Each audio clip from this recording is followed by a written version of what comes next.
ডাম্পারের চাকায় পিষ্ট হয়ে মৃত ৩ বাইক আরোহী। বুধবার সন্ধ্যায় মর্মান্তিক দুর্ঘটনাটি ঘটেছে মালদার কালিয়াচকের সালেপুর এলাকায়।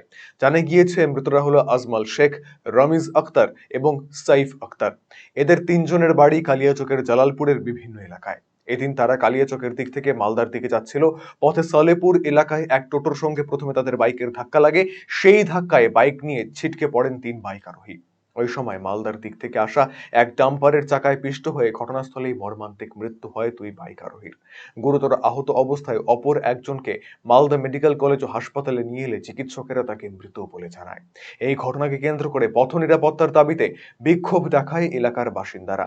পরে কালিয়াচক থানার পুলিশ গিয়ে পরিস্থিতি নিয়ন্ত্রণে আনে।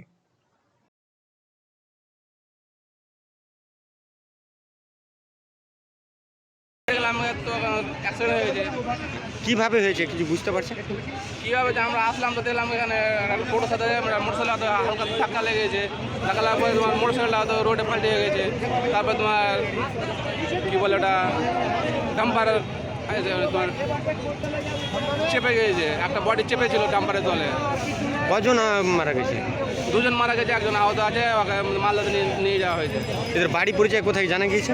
ওদের বাড়ি যেটা যখন বেঁচে আছে ওদের বাড়ি হচ্ছে ফাতাকানি। আর দুজনে? ওদিকে হবে ফাতাকানি, ধরলার দিকে হবে। ওদিকে তো জানা যায়নি। ওদের যে বাচ্চাটা চানাটা বেঁচে আছে ওকে জিজ্ঞাসা করলাম আমি, আমার নাম কী রে ভাই, তার নাম কি আর কি বললো তো ভুলে গেছি। তো ওকে বললাম বাড়ি কোথায়, বলে বাড়ি ফাতাকানি। কোন দিক থেকে আসছিল ওনারা? আসলো তো কালীচকের দিকে আসছিলো, মালদা যাচ্ছিল। আপনি কি দীর্ঘদিন থেকে পেটের বিভিন্ন সমস্যায় ভুগছেন, গ্যাসের সমস্যায় ভুগছেন? তাহলে আপনার জন্য সুখবর। এখন থেকে প্রতি মাসের নির্দিষ্ট দিনে দিশারি হেলথ কেয়ার রায়গঞ্জ শাখায় নিয়মিত বসছেন হায়দ্রাবাদ থেকে আগত বিশিষ্ট গ্যাস্ট্রোএন্টারোলজিস্ট ডক্টর রবি কিরণ পেরুমাল্লা। ডাক্তার রবি কিরণ পেরুমাল্লাকে দেখাতে আজই যোগাযোগ করুন দিশারি হেলথ কেয়ার উকিলপাড়া রায়গঞ্জ শাখায়। যোগাযোগ করুন 7477785509, 7477785512 এই নম্বরে।